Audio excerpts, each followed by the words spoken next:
beans. These drinks were considered as wholesome alternatives to alcohol, which we as Quakers strongly disapproved. And so as my business began to prosper, I was able to attract fashionable customers to buy my goods and see the colourful displays in my shop window. In my spare time, I experimented with preparations of cocoa beans and chocolate, which I could sell at the shop. Soon I had to rent a warehouse in nearby Crooked Lane, where I could manufacture these products on a larger scale. At first, it was very difficult, because I had to pay high taxes on the cocoa beans. And then, on top of all that, I had to move out of Crooked Lane and into another factory, here in Bridge Street. That's when my brother Benjamin joined me, and together we formed Cabury Brothers. With more space, we could now prepare a cocoa powder and an eating chocolate that could be packed and sold. Soon after, my eldest son, Richard, joined the company. Having Richard with us made all the difference.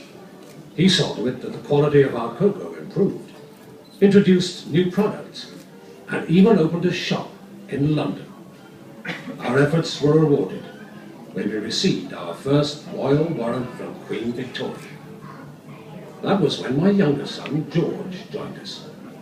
George introduced many benefits for the workforce, such as half-day holidays, a sick club, and many improvements in the factory. And Richard, your new designs for our packaging were a huge success. Well, we had to try something different, just to get ourselves recognized, Father, as we were still a small company. I remember it was a struggle, but with everyone's hard work, we managed to turn things around. Our aim was to manufacture only the highest quality cocoa and chocolate. I know, and I could tell you some stories of less scrupulous producers who added brick dust to their cocoa. Ours was still gritty, but we only added sugar to take away the bitter taste and starch to absorb the fat. However, George had heard of a new kind of cocoa press. He went to Holland in 1866, saw the press being used and brought one back. The Van Houten press. Oh yes, Father. You see, because we could extract more of the cocoa butter, there was no need for more additives.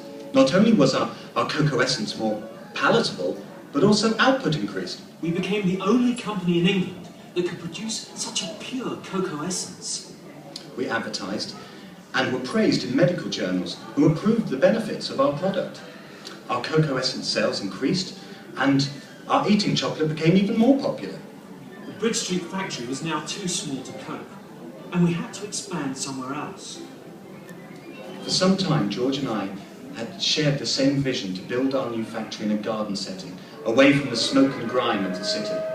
If the country was a good place to live in, then why not to work there?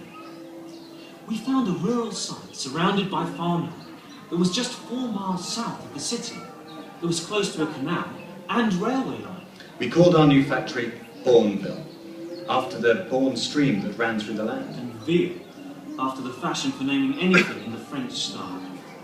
We opened our new factory in 1879 and were faced with many more challenges as the size of our workforce increased. I'm proud that you both had the courage to hold on to our beliefs and continue to treat your employees as though they were part of the family. Well, you showed us that management could share the responsibility of running the factory by working hand in hand with the workforce. The improvements that you made in the working conditions in the new factory and the benefits you offered your employees were way ahead of their time. Times were changing, Father.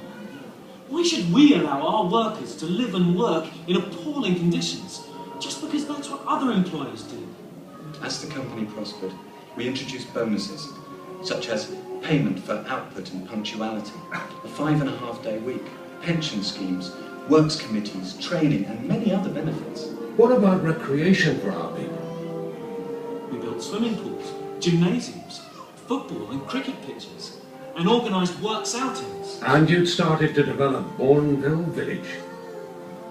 You see, our vision was to create a community around the factory, with decent homes and space to live, so that our employees could enjoy a fuller life.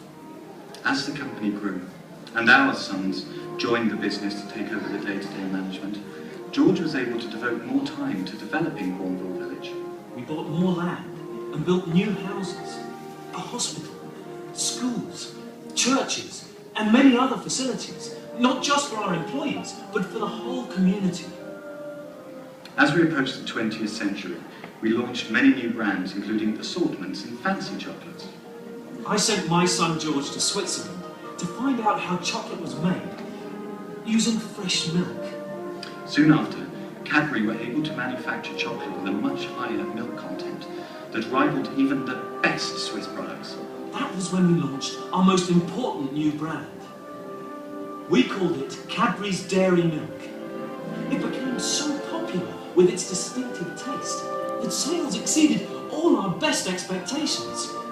And within a short while, it had become our best-selling chocolate. We now use milk chocolate in a whole new range of products, from Easter eggs to the new selection we called Milk Tray. In 1919, we merged with Fry, and the company went from strength to strength. Through the 20s and 30s, we launched many new products, many of which are still favourites today. Our new glass and a half logo